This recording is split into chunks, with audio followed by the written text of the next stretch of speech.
This is the month of love. Usually that's meant for couples, but in this case it's my love for audio dramas and possibly for yours too. For the month of February, there were a fair amount of dramas, continuations, and a couple of them been dormant for a while but have come back. So why not join me as I go through it all? Doctor Who's Living Legacy is a Doctor Who-inspired audio drama by Tone Shift. It's nice to see this finally come out after so long. The last couple productions have had their problems, so I hope going forward things will be looking up.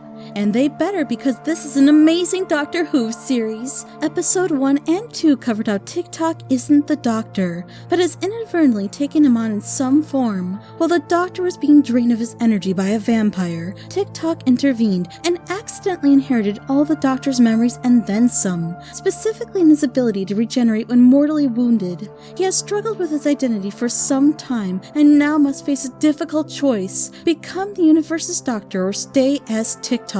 How would he do this? By being swept away by a TARDIS, of course, off to adventure with Lyra, an adventure constantly referred to as hers since she wanted to go. This episode continues TikTok's character arc beautifully by putting him in a difficult situation he simply can't turn from. The culture of this world, Kazunia, involves them worshipping a god who protects them from volcanic eruptions. To ensure this god's support, they sacrifice one of their own that's pure of heart. This time, they're sending a child. Of course, Lyra can't turn away, but TikTok faces a major character struggle because a doctor would rush in, disrespect culture, and save the child as something here is clearly wrong. But he's not the Doctor. Thus the story becomes an internal fight over doing the right thing, becoming the Doctor and accepting his role, or turn away, back to his life and trying to live out normally. The answer is obvious. He chooses being the Doctor and revealing that the whole god worship thing was all fake, as it's just this machine, known as Venomos, that's studying the planet for an unknown creator, forcing the denizens to sacrifice their own to fuel itself. There couldn't have been a better choice for how to continue TikTok's arc. Choice itself is a major theme throughout, seen in the TARDIS, the Kazunians, and Venomos. Everyone has to make choices, and each have their reasons. The Kazunians and Venomos do what they do to survive. Venomos forcing the Kazunians to make a choice. The TARDIS was also forced to make a choice when the Gallifreyans were mistreating the TARDISes, and thus took initiative and left. TikTok is in the same boat, to become the Doctor or stay as TikTok. He chooses not necessarily to become the Doctor, but his living legacy.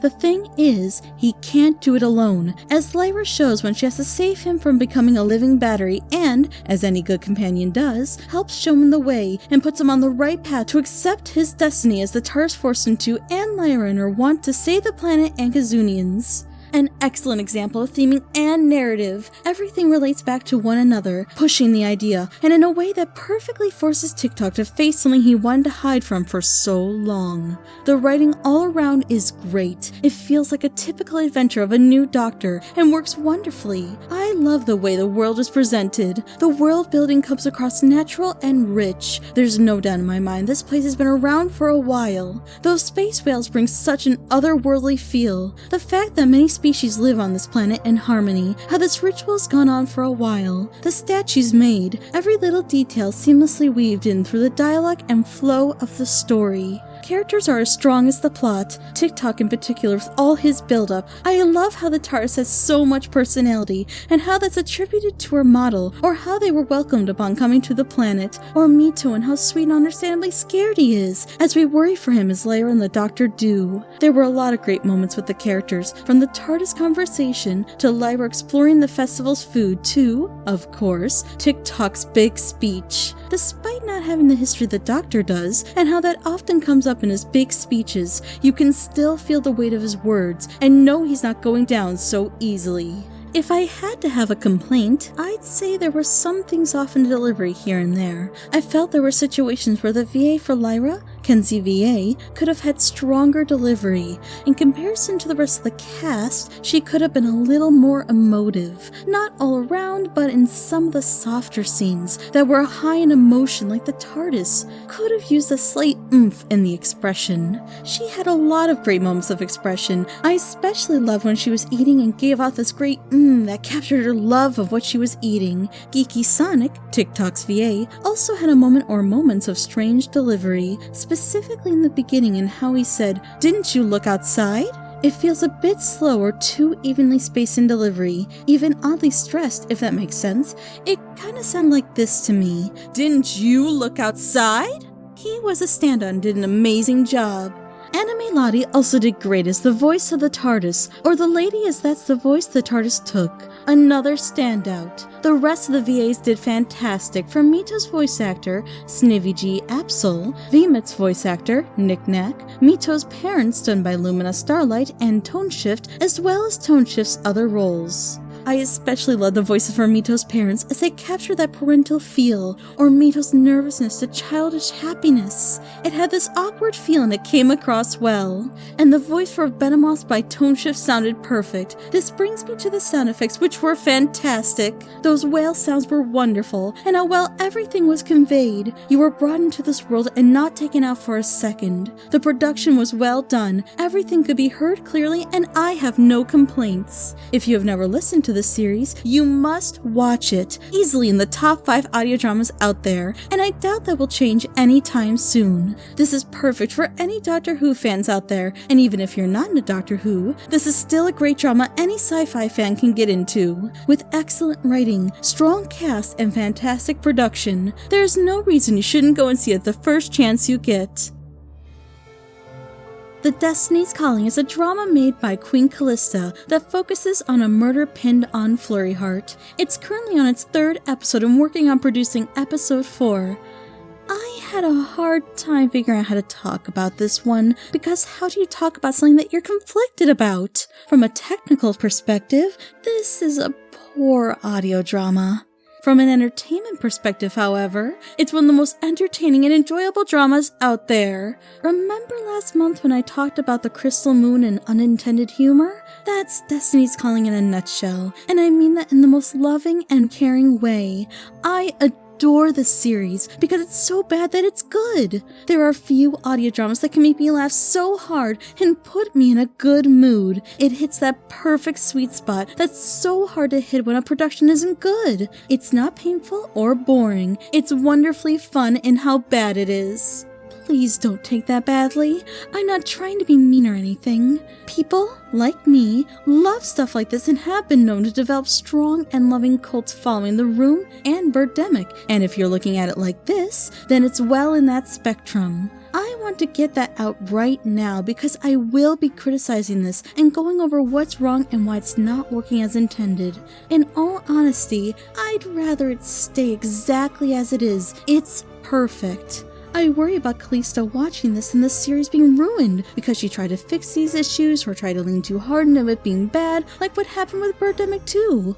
Worse, I worry she'll take this the wrong way, or anyone. Please don't. I genuinely mean the best. What makes this series great is its honesty, and I wouldn't have it any other way, but you don't learn by staying where you are. So I do hope this helps Callista, if she's listening, or anyone become a better creator. I'll be taking this in sections. The first going over story issues and writing, typical this doesn't make sense or this is weird and I don't get it moments, inconsistencies, and how it's trying too hard to fix issues and criticism given previously by others. Speaking of, it's pretty obvious Callista's trying to course correct with the whole "we're blaming a child" issue. The problem is, there's no way to fix it without breaking the story or making it blatant that you're trying to fix it. The only reason Flurry's a suspect in Shiny's murder is because she's an ally from the Crystal Empire, if I remember correctly. So is Cadence technically, and has more reason to kill him. Sure, that was her husband, but Flurry's Shining's daughter. Furthermore, performing such a spell would take someone talented, not a child who's struggling to use magic as is, unless she's been faking this for years or something. What's more likely, a child faking their inability to use magic for an eventual murder of her dad, or a wife who wants to kill her husband for numerous potential reasons? To hear characters like Luna, Celestia, and Twilight's friends suddenly questioning this after who knows how long after going gung-ho on imprisoning a child over flimsy evidence that can be magically altered by whoever casted it to get that conclusion or any other potential possibilities, stands out like a sore thumb. This is further made worse by the fact that it's Twilight doing this. Kalisa tries to reason this with Pinkie listing out all the times Twilight's been paranoid or jumping to conclusions. The only issue is, when did Twilight do any of that? I can't remember a time she blamed the CMC for anything, unless you're talking about Ponyville Confidential, and she was right. If she means the Student 6 in the heartwarming episode, then she was right. It was Gallus. And why not blame Tyrek? It was his fault Cozy knew how to drain magic, and she was right. He was a part of it. Who could possibly guess it was Cozy, aside from every skeptic of her based on her behavior, such as myself, though that's the audience, not the world of MLP. Another time, she called Cadence out for being evil, which she was right when everyone else was wrong and was told a lesson about following her gut. How about the time with Sludge where she rightfully recognizes awful behavior? There have been times she's jumped to conclusions, but none in my memory of her doing this to someone without just cause, and when she does blame someone, it's usually right unless it's something clearly over-exaggerated, mostly for humor. She's shown in Mystery on the Friendship Express to have great deduction skills, which makes sense since she's so observant and intelligent, so seeing Twilight blame her most beloved niece with no proper evidence than some spell and no probable motive, with another potential suspect laying in her room crying, and no, her being depressed can be just as much of an act as pretending you can't magic right, makes this whole thing seem pretty dumb. I'm sorry if this comes too harsh, but no rational person, no one as smart as Twilight, would ever come to this conclusion unless she got hit hard with the stupid stick. The only way I could believe this is if this isn't show Twilight, or took place before any episode proving that she has deduction skills, which you can't because Mystery on the Friendship Express happened back in season 2, before she got her wings. This is why I always push people to think through their entire story. It helps to ensure that things like this don't happen. Think to yourself, is it really reasonable to blame a child who's unable to do the simplest spell without screwing it up and having the most intelligent and observant character act so irrationally? Is there any way to have the story happen as it is without this issue? Yes. Don't have anyone blamed just yet. Florrie could have run away for all kinds of reasons. Because she's worried it was her fault? Because she might have tried some spell around her dad before he left? To find the killer? Worried she might get blamed for some other reason? And then you could have the main 6 chase her out of worry for her life, while the others stay behind to figure out what's going on after doing proper investigating. As is, none of this makes any sense, and no matter what you try at this point, sometimes you're better off acting as if this is intentional and works. When I would participate in plays in high school or do presentations, if I slip up, I keep going. Why? Because if you don't acknowledge you screwed up, it stands out less. Sure, that issue will always be there, but it's a whole lot less jarring than trying to fix this on the fly. It only makes more problems. Now I have to wonder why everyone suddenly got smart, and how awkward the pacing is on them coming to this conclusion, and so on top of all the problems before it. My next major issue is everything with Miko and the virus. I'm going to save my issues with the Dark Alicorn for the next section, but the fact Miko is alive is impossible. As you can tell by the pandemic going on during the time of this video, viruses can be dangerously infectious. If the homes behind them are any indication, I find it hard to believe they could avoid it for so long. They were slaves. The Alicorn wanted to kill them all. How did she miss 2 kids? How did they have enough food and water to survive in their home? Long enough to avoid the infecting period from the dead bodies, every surface they touched, and long enough after weeks of them being infected, then waiting until the virus dies off weeks after. This is assuming you never got in their home for one reason or another. This is also assuming this isn't the work of magic. It's possible the virus was made to be infectious to those touched by the magic. Then what about the crystal dust? It's coming from Interlian sneezes. That'd be highly infectious. And that's also not how viruses work. They aren't something that can be isolated like that. It wouldn't be a virus. It'd be a curse. Her immune system should also be compromised from slave labor, and most likely starvation, as I doubt the Alicorn kept them well fed or anything. Even if by some miracle she lived through the whole thing, wasn't so starved she could get food and water, and wasn't completely destroyed from slave labor, she'd still have to find food and water. In a town ravaged by the Dark Alicorn, assuming she knows what herbs, berries, etc. are edible and not poisonous, and how to make clean drinking water. She's too afraid to leave the village. All she had was her brother, who hopefully taught her this before leaving. There's no way she should be alive. Had there been a more probable cause, maybe, just maybe, I can buy it.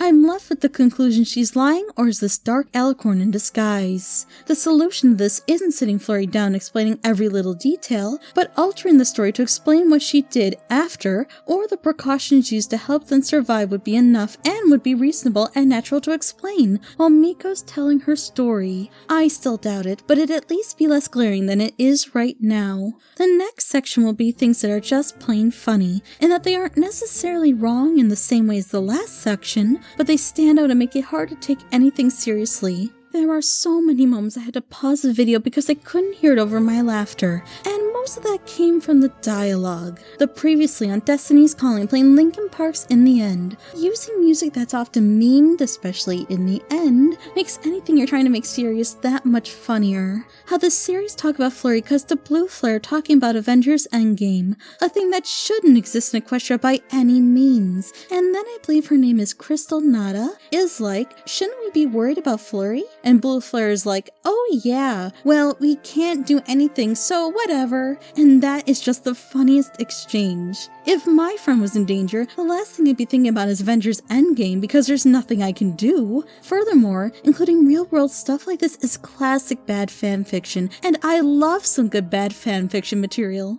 Then Twilight comes in threatening children again, and it just keeps getting funnier from there. Why? Why when Rainbow Dash talks does the image focus on her butt? Fun is Fun I believe did this scene, but as director, Kalista should have noticed and asked about this, assuming she didn't edit the video in this way? I'm not being mean, I just want to understand why is it focused on Rainbow Dash's butt? I genuinely love how ridiculous this is. It's one of my favorite shots next to Kate flying upside down in a teetering motion to the castle in episode 2. And if you haven't seen that scene, pause this video and go see it, then come back. It'll make your day. Then there's a Pegasus teaching ponies to teleport by adding the numbers 1 through 10 to get 55, and then she teleports even though she explicitly says, light up your horn, and somehow this is a spell because, yes, that's how spells work. Twilight always counts out loud and closes her eyes while trying to concentrate on a place to teleport. Why can't she just concentrate? And I get that it's supposed to be a cameo, but it's still so ridiculous that a Pegasus is teaching this, and I love it. I just want to know why the counting. That seems like a serious distraction and waste of time in a dire situation. How does magic work in this case? What do the numbers mean? There's also the ooh Rapunzel vibes line, or how Flurry explicitly asks for Miko's backstory, and dialogue like this keeps making my day by how silly it comes off. But nothing in this episode compares to my top favorite thing. I refrain from talking much about the Dark Alicorn as a build-up to what I'm about to tell you. Aside from the fact that Dark Alicorn is the most generic and silly title you could give a villain in this case, the actual name of this villainous character is Veronica. A human name in the pony world. That's a big no-no to begin with, but the fact Veronica was 8 years old, enslaved a village, and pretty much killed them all with this deadly virus makes it all the funnier. How in the world was an 8-year-old this evil? Not that it can't happen, but anytime I think evil child, I think Darla Dimple or Cozy Glow, characters that are childishly evil, not enslave the masses and kill them all evil. And this all happened in a town called Holly Jolly Valley, which I don't mean to be mean again, but that name is so silly. It's way too happy. It's saccharine. One last note before we move forward. I read in the comments section that Kalista plans to have a plot twist in here, and boy am I excited because it's going to be amazing. I can only imagine what it'll be, how it'll get executed, and so on. The next section will cover audio, which includes voice acting, sound quality, production, all that. Where do I begin with the voice acting? It's not good. Well, not all of it is bad, but overall, it's not good. Some people can voice act, some can't, and there are very clearly people here who can't act. Starting with Calista herself, the accent isn't her fault, but it's getting in the way heavily with clarity. The way she pronounces things or her cadence, it's not working. I don't know how she can fix this other than speak more clearly. Watch that breathiness that came in once, and try not to speak so hard. It's hard to explain. The best comparison I can make to her acting is Tommy Wiseau from The Room. You can hear how badly his accent gets in the way of his ability to be expressive. I think it's good she's looking for more voice actors from a quality perspective, but from it's so bad it's good, I'm going to miss all the roles she's doing, as it made this production from that aspect way more entertaining.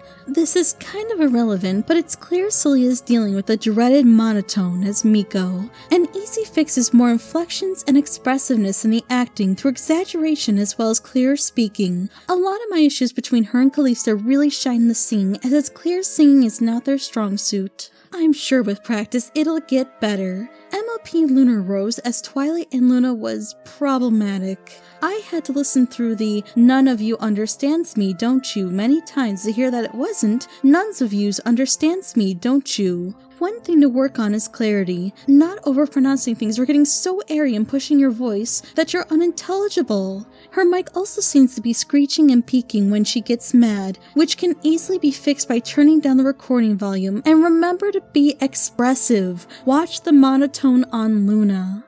This is a note more for Calista, but for Marzipan's lines when she does nada and so on, watch that static. Make sure to use noise reduction on them and have some silence under all the audio to ensure there isn't that pop between dialogue shifts. You should also watch the timing for conversations so there isn't awkward gaps, especially during arguments. For Marzipan, make sure to speak a little more smoothly in a natural sense, like you're speaking with friends, and your voice acting will improve. She may be focusing too much on the words, and that might be the case for a lot of the voice actors. I think the rest did fine. Part of my issues could easily be attributed to bad writing. For writing, in the future, read your scripts out loud. I know I say this a lot, but it really does help. Study live action movies or actual conversations to see how natural dialogue sounds and works. Right now, a lot of these conversations sound awkward and stiff. The voice acting and editing don't help, but even if they were better, it still wouldn't work. Also be aware of character.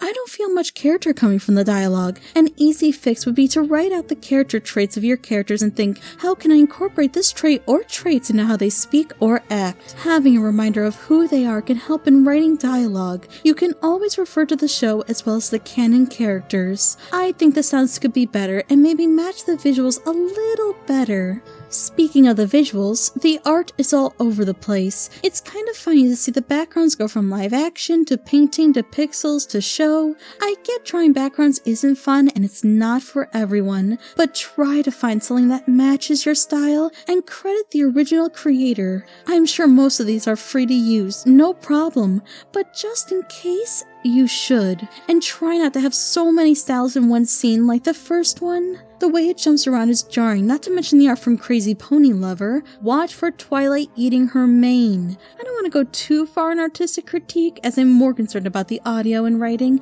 and the artwork's okay. It serves its purpose, nothing too noteworthy. The Destiny's Calling isn't for everyone. If you enjoy It's So Bad It's Good or bad fanfiction type stories, then you're going to love this. If you're looking for something of higher quality, you'd best look elsewhere. I genuinely love how ridiculous this series is. When this episode came out, I wasn't in the best mood and it lifted me right up. Personally, I'd love it to stay as bad as it is, because that's what makes it so amazing. But if Calista wants to improve, I still encourage her to do so, even if it wouldn't be as amazing anymore. Regardless of where it goes, I'm curious to see what's in store for this series.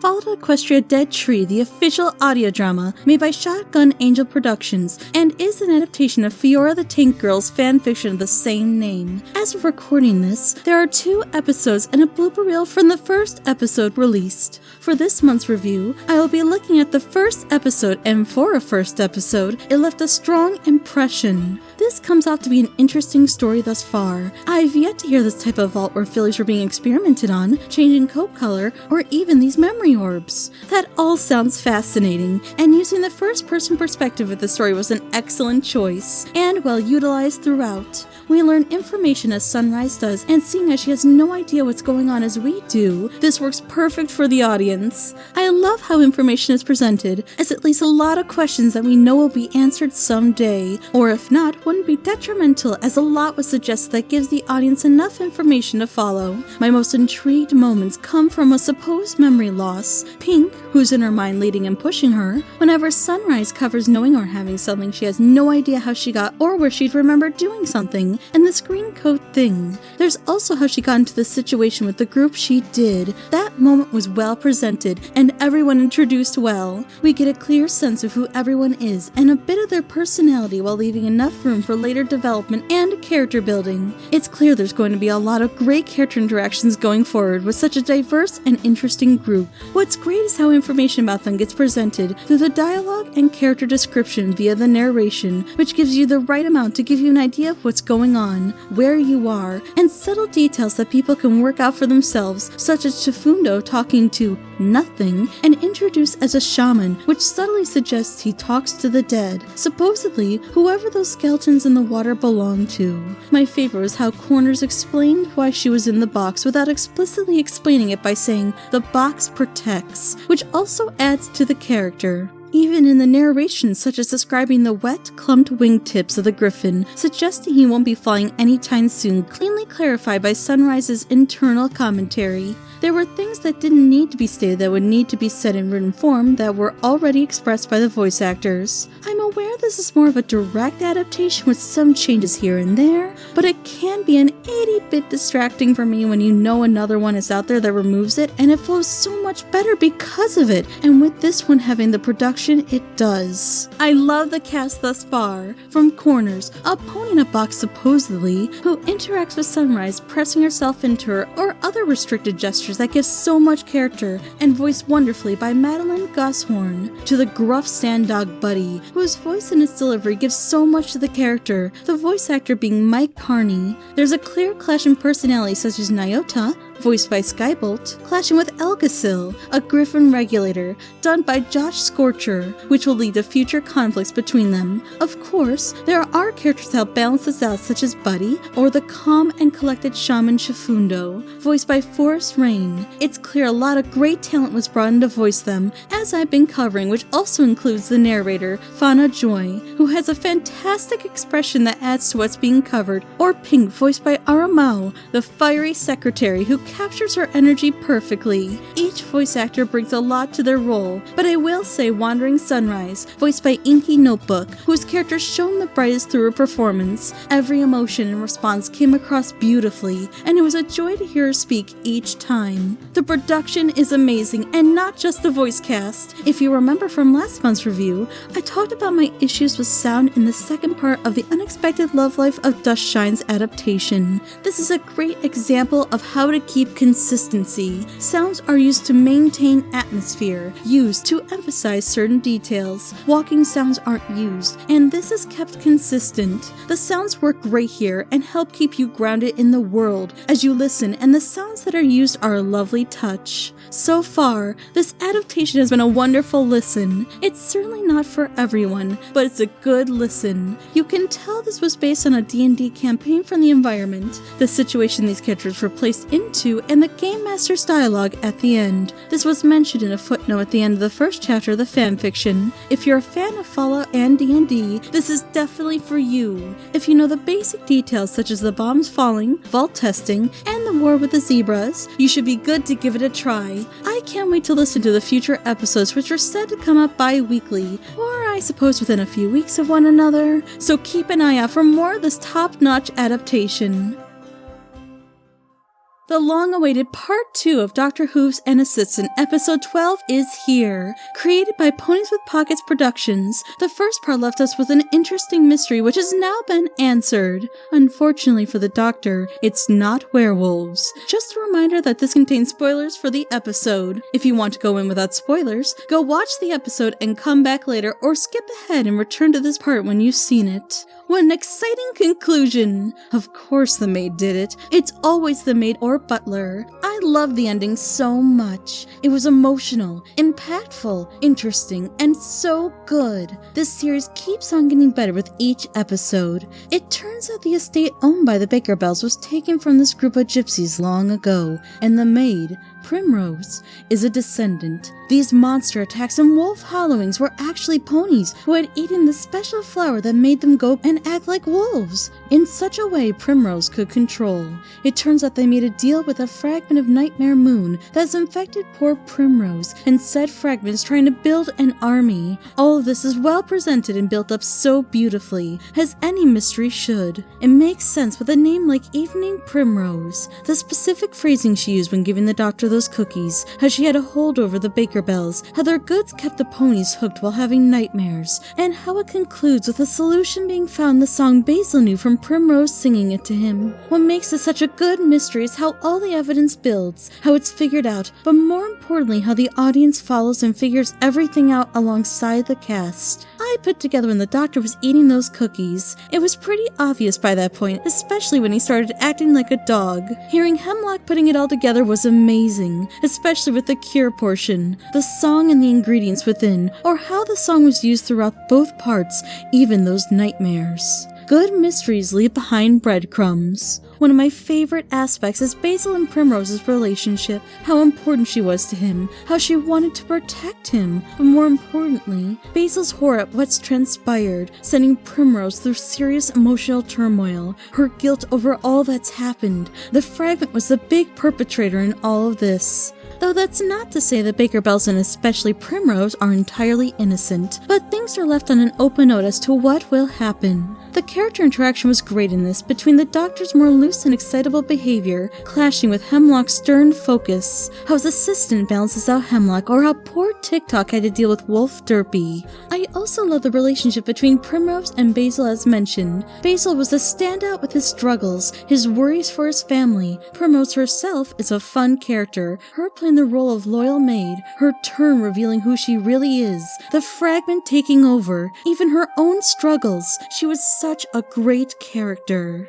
As much as I love the characters, they're nothing without their voice, and do the voice actors deliver? Let's start with Basil and Primrose, clear standouts. QD Brony did great as Basil, really hitting those emotional moments and capturing his nervousness throughout. And Lala Dreams was possibly my favorite. That soft voice, the expression, it was all so perfect I couldn't get enough. Her singing was also so pretty. That lullaby was so lovely. Of course, Jestre de Rama did great as the Doctor, as did Zephyrus Red as Hemlock, and Tenkage as June. They were all excellent, a standout cast all around. I don't think I need to say the sound production was great. It is, though. Great use of sounds and effects. Dr. Who's an Assistant continues to bring its A-game with its amazing cast, excellent story, and all-around awesome production. If you love mystery stories, especially if you love Sherlock or are fans of Elementary, you'd love this 2-part episode.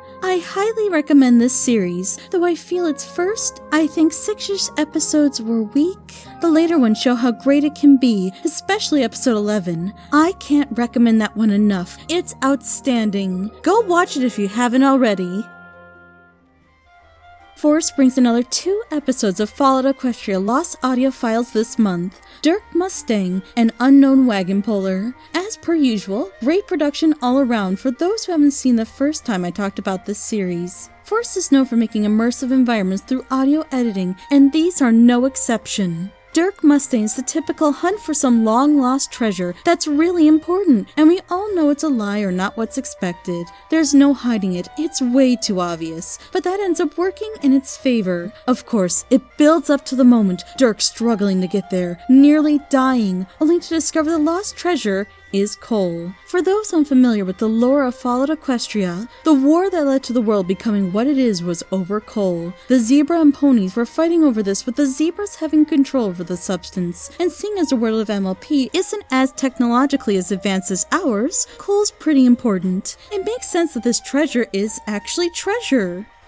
Well, used to be. So it leads to a pretty funny and fun ending that makes the listen well worth it. Unknown Wagon Puller was also an interesting listen. It's about a pony who would, I'm assuming, collect any injured and bring them to get help. This most likely took place during the war, as I doubt that sort of job would be needed during the time of Fallout Equestria. It's hard to say, I'm not too familiar with the lore, and these shorts don't really specify things. This wagon puller comes across an alicorn of all things, who is badly injured and tries to use magic when unable. The short then ends. Now the idea of an alicorn aside from Celestia, Luna, or Cadence, as I'm unsure if Alicorn Twilight was a thing upon the writing of Fallout Equestria, may seem strange, but from what I understand, and someone please correct me if I'm wrong or missing anything, alicorns were made for war purposes? Or something. I remember reading something about alicorns being a major threat to Little Pip and Co., and that's all I remember, so this was interesting to hear, and with how it ended, leaving it so open-ended as to how things would go. This month's lost audio files were different and interesting. I can't say it tops my current favorite, but the series continues to get better as it goes. My favorite of the two is Dirk Mustang because of that fun ending that does get better if you know the lore. If I understood a bit more of what was going on in the Unknown Wagon Puller, I may have liked it more. I still recommend this series for any Fallout Equestria fans. I'm still amazed by how much is accomplished with this series, with how short these episodes are. The Apprentice, the Student, and the Charlatan is an adaptation of the fanfiction of the same name, written by Rytex. The adaptation is created by True Sailor Comet. This series is on its 5th episode, and I believe this is the best thus far. As always with adaptations, when I talk about the writing, that mostly applies to Rytex, and I have to say I wasn't a fan of the first 4 episodes. I loved the ideas presented, but what made me so disinterested was the weak OCs. Had they been stronger with the scenes being a bit more engaging, I would have liked it a lot more. The reason I bring this up is because episode 5 fixed a lot of my issues. Thanks to Twilight being more forward and forcing Nova to be more expressive, we finally get some real character out of him. Before, he felt so monotone and stiff. Now he's getting dragged around by Twilight and forced to have more character. I loved how their relationship is building, how the series isn't waiting to the end to move things, or this will they won't they. Part of this comes from Nova and his past. It's understandable he's hesitant to open up after what happened to him, as well as the complications in his own life. Unfortunately for him, Twilight's persistent and is just what he needs. The dating scenes were a nice break from the drama of the last episode, and allow the protagonist to relax. Having soft moments like this, especially before more intense scenes, are always welcomed. There was also how Nova and Twilight are dealing with their dreams, and seeing it all come to a head at the end with the reveal of the villain of the series, fittingly named Envy, was great. Using Trixie as a vessel was a neat idea, along with what we understand of her backstory, and how it relates to the protagonists. It's acting as some engaging build-up, making me excited for what's to come. I also thought it was sweet to see Nova protecting Twilight, but it's clear they're nowhere near ready for the danger ahead. Overall, the sound production is well done. I enjoy the music used. It fits the story well, along with the great sounds and editing. Voice actors did a good job from Speedy Tempo as Nova to Princess Rill as Twilight, who capture their characters well. I'd say there's a lot of great voice casting here. They all sound like who they're supposed to, or do well voice acting. I love True Sailor Comet as Envy. Her voice works well with the role. True also did Celestia alongside Skypaw122 as Luna. Their scene was both interesting and well done, getting across the needed information. Shooting Star Pony also does well as Trixie, getting that familiar whinish sound to her voice. My only complaint is that I think the voices should have been a bit louder, or at least louder at times. It feels a hair too quiet in comparison to the music. It could just be me, but it wasn't detrimental or anything. So far, the series is looking up with its intriguing premise and improving in character. I'm excited to learn more about Envy, see how Nova and Twilight handle this situation, or how things with Nova will work out. It's got great sound production, a good cast, and a story that will keep you invested. good. I'd recommend it overall. It seems to be faring well, and there's 4 other episodes to check out as well as this. Here's hoping that episode 6 will continue this upward trend. Yet another informative episode of Wasteland Survival Guide, brought to you by East Corp. Everything still sounds great as I mentioned last time, so no need to go into that. There won't be much to say this time round as it's pretty basic, so I'm going to get right to it. This episode talks about how to handle being poisoned, be it from a sting or bite, while also going over preventative measures. Obviously, some of these won't apply to the real world, such as health potions and other advice such as sucking the venom out are clear no-nos. But I find it pretty funny Derpy had to specify don't suck it out, seeing as doing so might get some in your mouth, thus you aren't doing yourself any favors. It kinda gives the feeling that people in the Wasteland aren't all that bright, giving the world she's speaking to more character in turn. That's one of the things I love about this series, how well it's able to capture tone and atmosphere, regardless of its simplicity or shortness. Like the settlement episode, it does give good advice, like slowing your heart rate so the poison doesn't spread. That sounds like it'd come from a real-life survival guide. If you'd be interested in listening to an episode about handling poison, this would be the one for you. The nice thing about this series is you can listen to the episodes in any order without getting lost so long as you understand what this is, which is right in the name, a survival guide for Fallout Equestria's Wasteland. This was another nice episode to a great series. And finally for this month, PhoenixTDM has released episode 2 of PhoenixTDM Adventures in Equestria. I nearly missed this one, as it had been some time since episode 1 had come out. I wasn't entirely sure it ever would. While talking about this, you may notice the use of Daughter of Discord characters. That's because this is based in that universe, and the creator did mention that this is based off DC Fanatic's work, giving credit to them. I don't know where to begin with describing this. That's because this audio drama has no story?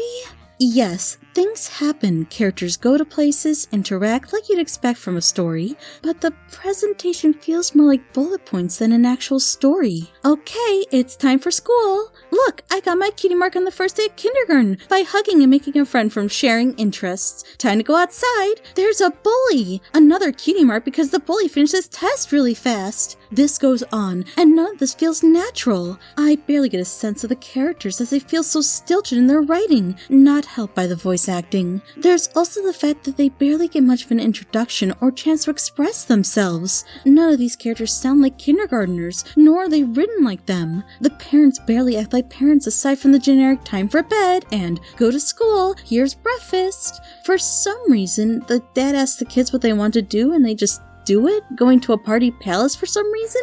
Everything feels so random. My suggestion is to work on developing a coherent storyline where one thing flows into the next. That, and considering these characters are kindergartners, they shouldn't be speaking complete sentences with such ease. You can add characteristics such as some being hyperactive, running around, screaming, some shy, some with active imaginations. Every kid is different and will act differently. If you wanted them to act more like you have them now, you should have had them around the age of the CMC. As for the cutie mark gaining, these moments come and go. Icy Breeze is the biggest offender here, as the way they get their cutie mark feels so happenstance. They touch a puddle wishing to have some ice and suddenly, ice and a cutie mark. That's not how that works. A cutie mark discovery isn't just the talent, but the discovery of oneself. Take a look back at the Cutie Mark Chronicles to see what I mean. Aside from the story and characters, one of my bigger issues comes from the voice acting. There was a lot of stilted voice acting that sounded like this with how they talk like they're a robot. It's awkward and unnatural. Phoenix as PhoenixTDM and Hi, I'm Star as Icy Breeze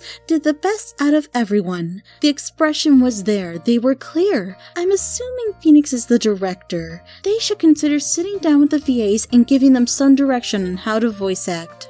I believe they also did the teacher, which, if so, didn't sound nearly as good as Phoenix. It could be because of the accent, so I'd say work on acting with an accent. Practice makes perfect. Third best goes to Kaisia Star as Lightheart. Watch that mic, I heard some cracking at times. Speaking of, I noticed some balancing issues with the different mics. As always, I recommend doing noise reduction along with equalization, 100Hz rumble, bass boost, treble boost, then compression and normalization, which helps fix that issue.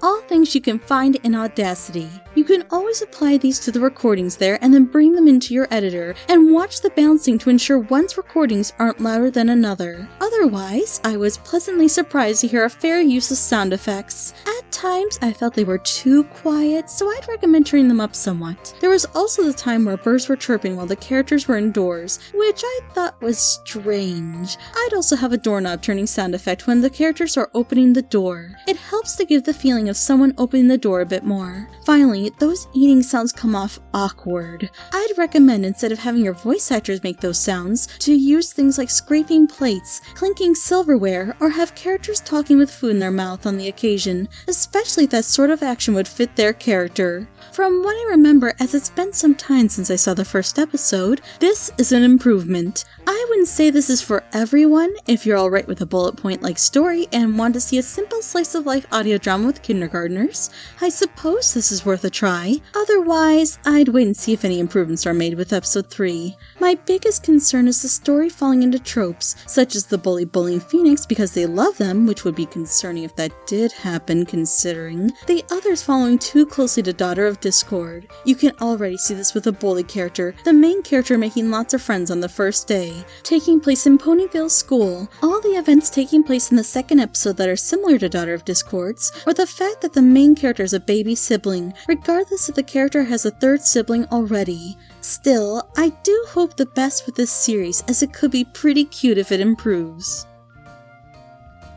There is one more series of releases that happened this month, that being Tales of Love that I mentioned about last month, but it is something that happened this month, so I wanted to mention it here real fast. It's a series about romance between canon characters written in a high fantasy setting, which is currently on hiatus, hopefully to drop within the next couple months. You can check it out here, but I will leave links in the description for the first 2 episodes.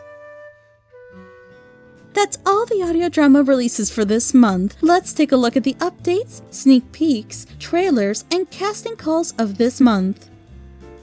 Burning Axe has released an update going over his plans going forward on his channel, including Burning Axe Chronicles. He plans on releasing the first 2 episodes within a week of each other, once he takes care of a couple other videos. What an exciting update! From what I've seen, things are looking good for those episodes, and everyone should be excited for their release.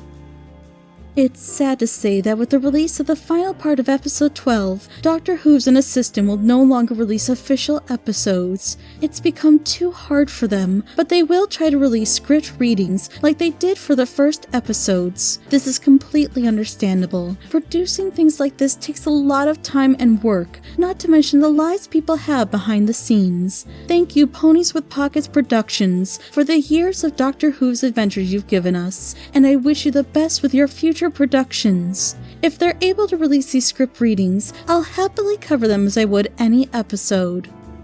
Warm-Hearted finally has an update, and it seems production is moving with the release of these sneak peeks. Things are looking good so far, and I'm excited to see the final product. Keep going, Warm-Hearted team. Take all the time you need.